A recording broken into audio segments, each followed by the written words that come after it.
ધોરણ 6 માં ભણીએ છીએ। આ મોડેલ મુંદવા ધ્રુવે બનાવેલ છે, જેમાં આ વિદ્યુત કોષ છે, આ બંને બાજુએ વાયરો છે, અહીંયા બે ખીલીઓ પણ છે।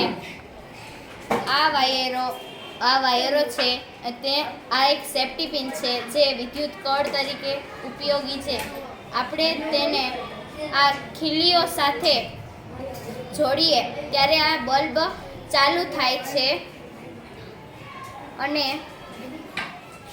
ખીલીઓ સાથે જોડીએ ત્યારે આ બલ્બ ચાલુ થાય છે અને જ્યારે આ ખીલીઓથી દૂર કરીએ ત્યારે આ બલ્બ બંધ થાય છે।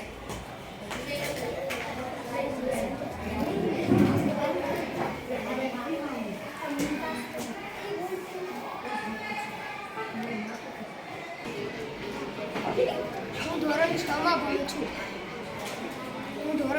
ભણું છું। અમે આ મોડેલ મેં તૈયાર કર્યું છે અને આ મોડેલ માટે 3 વાયરના કટકા લઈશું, એક વિદ્યુત કોષ, એક બલ્બ અને એક સેફ્ટી પિન।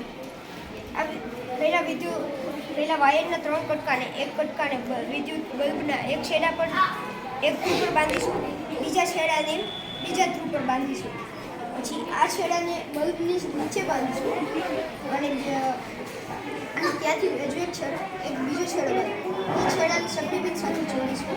ત્યાં આ બીજો છેડો છે, બીજા છેડાને બલ્બ સાથે બાંધીશું, પછી ચેક કરીશું કે થાય છે કે નહીં।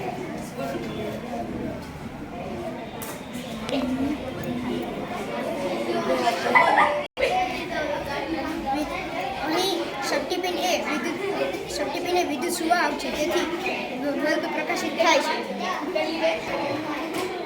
હવે અમે સ્કેનથી શરૂ કર્યું, બલ્બ પ્રકાશિત થતો નથી, તેથી આપણે આના ઉપરથી તારણ કાઢી શકીએ છીએ કે સ્કેન એ વિદ્યુત સુવાહક છે। આ પ્રયોગ અંગે અમારા વિશેષ શિક્ષક શ્રી જયાબેને માર્ગદર્શક આપ્યું છે।